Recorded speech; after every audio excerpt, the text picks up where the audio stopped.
En conmemoración del centenario de una de las figuras más resaltantes de la segunda mitad del siglo XX y que influyó de manera determinante en la vida nacional de Venezuela, hemos preparado una serie de narrativas históricas sobre la vida de Carlos Andrés Pérez, quien nace el 27 de octubre de 1922 en la hacienda La Argentina, aldea La Vega de la Pipa, Rubio, estado Táchira.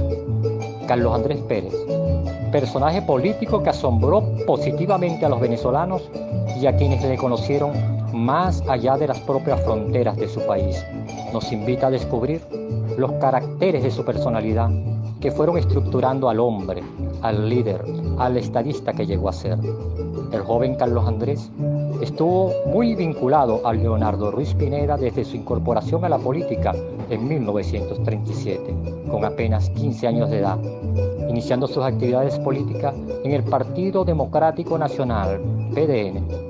Allí coincidió con otro joven de su misma edad, Pompeyo Márquez, quien iniciaba una militancia transitoria en el propio PDN. Comienza el joven Carlos Andrés su activismo político al lado de Ruiz Pineda y de Luis Troconi Guerrero, en un momento difícil, ya que el PDN llevaba vida ilegal. Pero aún así había mucho trabajo político social por hacer, con trabajadores, artesanos, comerciantes al detalle, sector estudiantil, campesinos, mujeres, como también con la Federación Venezolana de Maestros, FVM, y con la Federación de Estudiantes de Venezuela, FEV, cuyo presidente para el momento era Jovito Villalba y quien había sido aventado al exilio. Hubo mucho acercamiento con sindicatos y gremios no afectados con la ley Lara. Ley está creada por el gobierno de López Contreras para perseguir todo tipo de actividad que el régimen considerara de corte comunista, por lo que fueron expulsados del país más de 100 venezolanos, es decir, el liderazgo civil que despuntaba en la Venezuela de ese momento. Carlos Andrés Pérez desarrolló sus actividades militantes a la sombra de la clandestinidad, ya que el PDN, como dijimos antes, estaba sometido a la ilegalidad. Esto le permitió a jóvenes como Carlos Andrés asumir papeles importantes en su adolescencia, en medio de un escenario político limitado.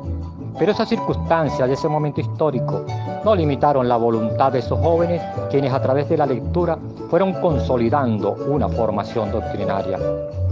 Así transcurrieron los años hasta la legalización y acción democrática en 1941. Ya Pérez contaba con 19 años de edad, lo cual le permitía su entrada al trabajo directo en un partido legal y cuyo objetivo y sueño era conseguir y conquistar al pueblo venezolano y conducirlo hacia destinos democráticos. Podemos decir que todos aquellos que se incorporaron a Acción Democrática antes del 18 de octubre de 1945 forman parte de la generación fundadora de AD. Y por supuesto, Carlos Andrés Pérez forma parte de esta extraordinaria generación.